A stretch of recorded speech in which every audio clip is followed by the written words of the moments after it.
व्हिडिओला सुरुवात करण्याआधी मला तुम्हाला नेहमीप्रमाणे एक छोटीशी गोष्ट सांगायची आहे। एकदा काय होतं की एक व्यक्ती आणि त्या व्यक्तीच्या मनामध्ये येणारे सततचे विचार हे थांबतच नसतात आणि त्यामुळे तो खूप त्रासलेला असतो आणि आता त्याला त्याच्यातून बाहेर पडायचं असतं। त्यामुळे तो एका त्याच्या मित्राच्या सांगण्यावरून एका गुरुकडे जातो। तिथं गेल्यानंतर तो त्याच्या गुरूंना सांगतो की मी असा की खूप ओव्हर थिंकिंग होते आणि अति विचार जास्त येतात आणि त्यामुळे मग मी काय करावं, मला काही सुचत नाहीये।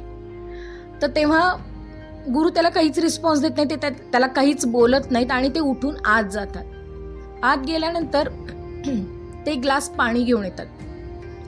पाणी घेऊन आल्यानंतर ते उभे राहतात त्याच्यासमोर, हा सुद्धा त्यांच्यासमोर उभा राहतो आणि उभा राहिल्यानंतर गुरुजी त्याला विचारतात की आता मला सांग की हा जो पाण्याचा ग्लास आहे तो इतका जड आहे का, म्हणजे याचं वजन साधारण किती असेल। तो म्हणतो की मला वजन तर काही परफेक्ट सांगता येणार नाही, पण मी इतकं सांगू शकतो की तुम्ही हा ग्लास घेऊन उभं राहू शकता किंवा मीही हा ग्लास घेऊन होल्ड करून थांबू शकतो। किती वेळ, मी समज हा ग्लास जो आहे तो एक सलग 1-2 तास मी हातात धरून उभा राहिलो तर काय होईल। तो म्हणाला स्वाभाविक आहे, काही वेळाने तुम्हाला थोडंसं पेन व्हायला सुरू होणार आहे, हातापायात जरासं सुन्नता येणार आहे। त्याच्यानंतरही जर मी परत 3-4 तास असं वाढवलं तर काय होणार आहे। तर ऑब्व्हियसली आहे की तुम्हाला ते पकडताच येणार नाही किंवा मग तुमचे मसल्स जे आहेत ते अखडणार आहेत, हातामध्ये सुन्नता येणार आहे। त्याच्याही नंतर मी जर हा ग्लास असाच होल्ड करून ठेवला तर, शिष्य म्हणाला मग तर शक्यच नाही आहे, कारण त्याच्यानंतर एखाद्या वेळेस तुम्हाला पॅरालिसिसचा अटॅकही येऊ शकतो। कारण जरी ग्लासचं वजन तितकं नसलं तरी सुद्धा तुम्ही सतत एकाच मोशनमध्ये उभे राहिल्यामुळे, एकच गोष्ट कॅरी केल्यामुळे तुम्हाला हा धोका उद्भवू शकतो। नमस्कार मित्रमैत्रिणींनो, मी आपल्या यूट्यूब चॅनलवरती तुमचं परत एकदा स्वागत करते। तुम्हाला विषय समजलेलाच असणार आहे, ओव्हर थिंकिंग। ओव्हर थिंकिंगला ओव्हरकम कसं करायचं। माझ्या बऱ्याच विद्यार्थ्यांचा हा प्रश्न मला असतो की टीचर ओव्हर थिंकिंगला कसं ओव्हरकम करू। अभ्यासाला बसलो की डोक्यामध्ये विचार यायला सुरू होतात आणि विचार म्हणजे असे ना की मुंग्यांची रांग, एक विचार आला ना तो दुसरा, दुसरा नाही आला की तिसरा। हे असं का होतं, मग याला ओव्हरकम कसं करायचं। कारण आता याच्या आधीचे 2 भाग तर तुम्ही बघितलेले असणार आहे, परीक्षेला जाता जाता 1 आणि 2 त्याच्यामध्ये थोडंसं स्लाइटली मी सांगितलेलं आहे, पण आपण आज याच्यावरती डिटेल बोलणार आहेत। त्यामुळे प्लीज व्हिडिओ स्किप न करता अगदी शांतपणे बघा, प्रत्येक स्टेप आपण या ठिकाणी काय करणार आहोत, हाताळणार आहोत। ठीक आहे, चला तर मग आपण व्हिडिओला सुरुवात करूयात। सगळ्यात आधी ना ओव्हर थिंकिंग म्हणजे नेमकं काय हे आधी तुम्ही समजून घेणं फार गरजेचं आहे बाळांनो। कसं होतं की सगळ्यात पहिली गोष्ट हे समजून घ्या की थिंकिंग आणि ओव्हर थिंकिंग, माणूस विचार करतो, माणसाने विचार करणं गरजेचं आहे, बरोबर आहे, पण ते ओव्हर झालं की मग हाताशी कुठलंही काम लागत नाही, मग तो अभ्यास असू देत किंवा इतर कुठलंही। आणि आजच्या या घडीला फक्त विद्यार्थीच नाही तर समाजातल्या प्रत्येक व्यक्ती पाठीमागे म्हणजे 10तल्या जवळजवळ 6 ते 7 व्यक्तींना ओव्हर थिंकिंगनं ग्रासलेलं आहे। बसलं की सतत आपल्या डोक्यांमध्ये विचारांची अशी सरबत्तीच सुरू होते, थांबतच नाही आहेत विचार, कंट्रोलच नाही आहे। याचा अर्थ कुठंतरी माइंडवरती तुमचं कंट्रोल नाही आहे। आता एक असतं, आपले जे थिंकिंग असतात की नाही ते ना 2 गोष्टींवरती बेस असतात, एक तर रिएलिटीशी किंवा एक असतं ते बिलीफवरती। आता बिलीफ जे आपले विश्वास आहेत त्यांच्यावरती डिपेंड असणारे विचारांचा एक प्रकार आणि जे रिएलिटीशी कनेक्ट करणार आहे त्यांचा एक प्रकार।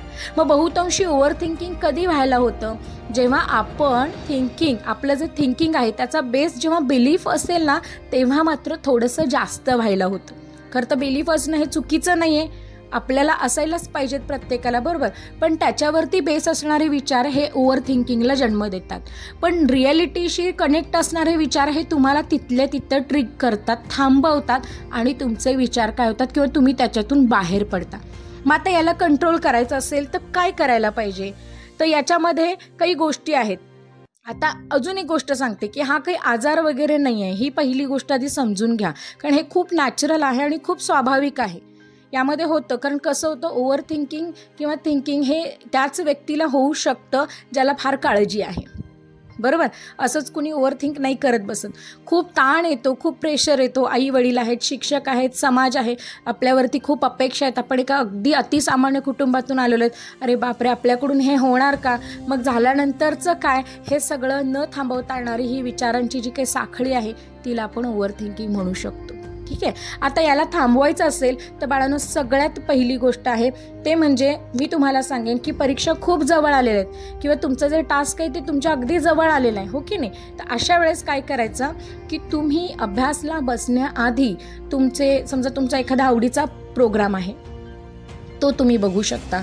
तुमच्या मित्रमैत्रिणींबरोबर गप्पा मारायच्या आहेत, घरच्यांबरोबर बोलायचं आहे तर तुम्ही बोलू शकता, गप्पा मारू शकता. आता तर मला वाटते कॉलेजला थोडंसं अभ्यासासाठी वेळ म्हणून सुट्टी काही 12वीच्या 10वीच्या मुलांना दिलेल्या असतील नसतील जे काही असेल. जर तुम्ही संध्याकाळी येत असाल तर लगेचच पटकन स्टडीला बसू नका, तर घरी थोडासा वेळ द्या.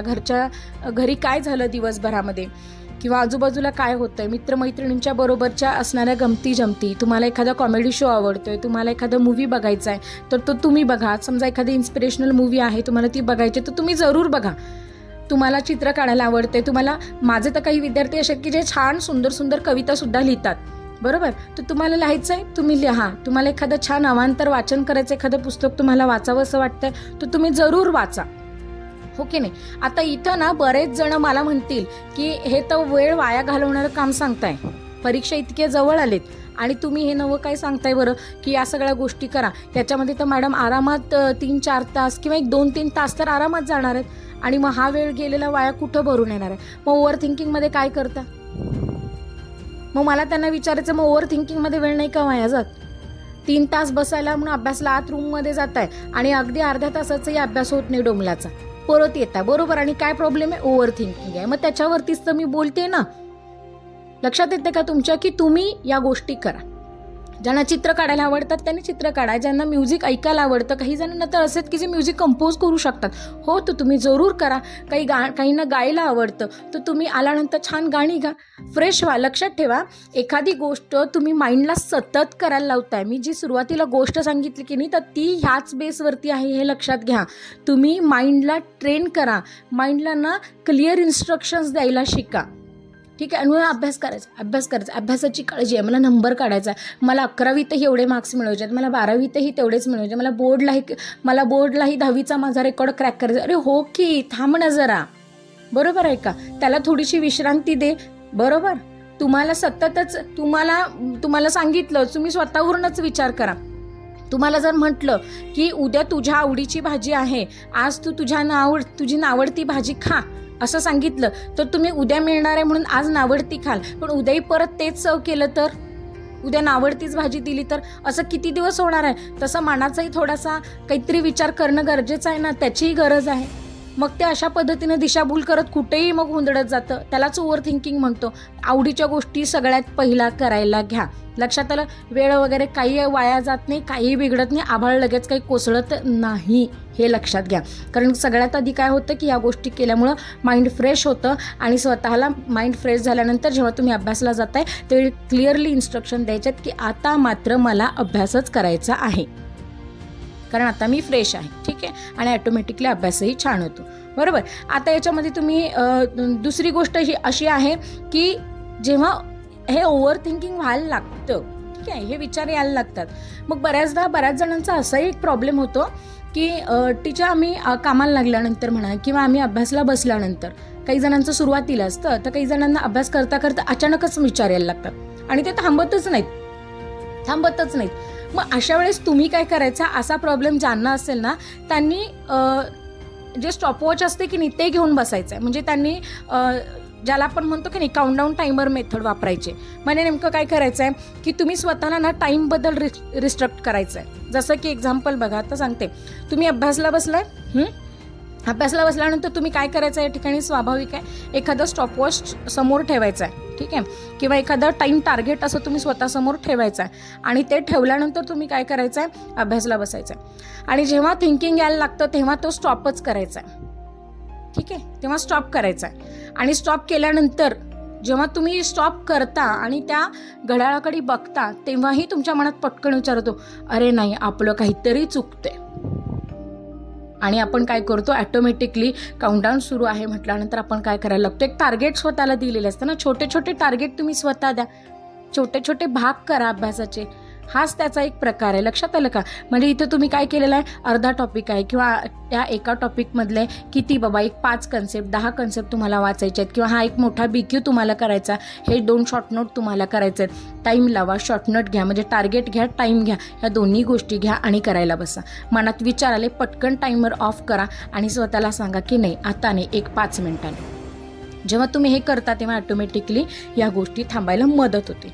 आता आणखीन एक आहे पुढचा, ज्याच्यामध्ये सगळ्यात महत्त्वाची गोष्ट आहे ती म्हणजे मला पालकांनाही सांगायचं प्लीज, की हल्ली ना की माझ्या घरात कुणीतरी डॉक्टर झालंय, कुणीतरी इंजिनियर झालंय, मग मलाही बनवायचं आहे, मला होत आलं नाही, मग माझ्या मुलांनीही व्हायचं आहे.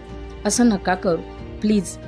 कारण मुलं खूप खूप म्हणजे इतकी ना की तुम्ही नाही पाहिलेलं आहे, त्यांची ती अवस्था ना खरंच म्हणजे तुम्ही नाही विचार करू शकत. मला हे गोष्ट पालकांना सांगायची की अपेक्षा नका ठेवणे. त्यामुळे होतं काय की पालकांच्या अवास्तव अपेक्षांमुळं मुलं स्वतःकडून जास्त अपेक्षा ठेवतात. पण त्यामुळे कसं होतं की माझा बेस्ट काय आहे हे मला कधी कधी नाहीच समजत, अशी मुलांची अवस्था होते. मग अशा वेळेस मला एक सांगणं आहे की तुमचा जो बेस्ट आहे तो तुम्ही आधी शोधा आणि तुमचा बेस्ट दिलाय तर तुम्ही शांत राहा आणि तुमचा बेस्ट देण्याचा तुम्ही काय करा, प्रयत्न करा. आणि तो दिल्यानंतर स्वतःकडून स्वतःची म्हणजे जेवढा तुम्ही बेस्ट दिलाय त्याच्यापेक्षा जास्त जमत नसेल तर तिथं तुम्ही काय केलं पाहिजे, थांबलं पाहिजे. कारण जिथं मग परत स्वतःकडून अवास्तव अपेक्षा वाढतात तिथं मग हे ओव्हर थिंकिंग यायला लागतं. कारण ओव्हर थिंकिंग येण्याची पहिली पायरी काय आहे, पहिलं कारण काय आहे तर ते म्हणजे खूप ताण येणं, प्रेशरमुळे ह्या गोष्टी होतात.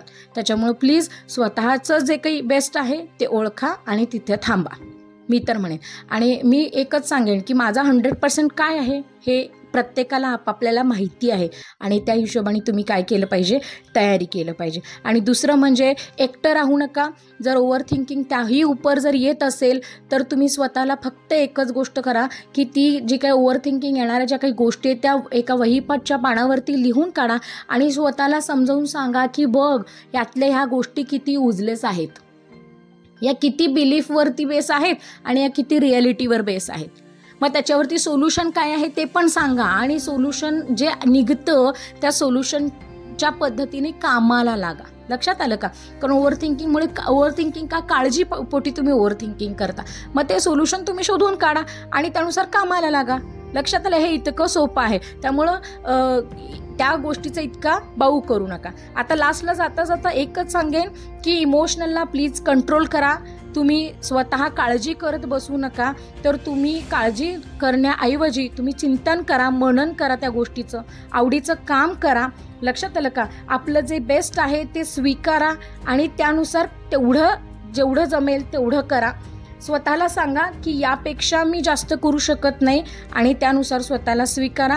माइंड शांत ठेवा आणि ज्या गोष्टी युजलेस डोक्यामध्ये येत आहेत त्या किती महत्त्वाच्या नाही आहेत, त्या गोष्टी व्हॅल्युएबल नाही आहेत आपल्यासाठी, हे स्वतःला एकदा सांगा आणि स्वतःच्या जगण्याची छान दिशा ठरवा.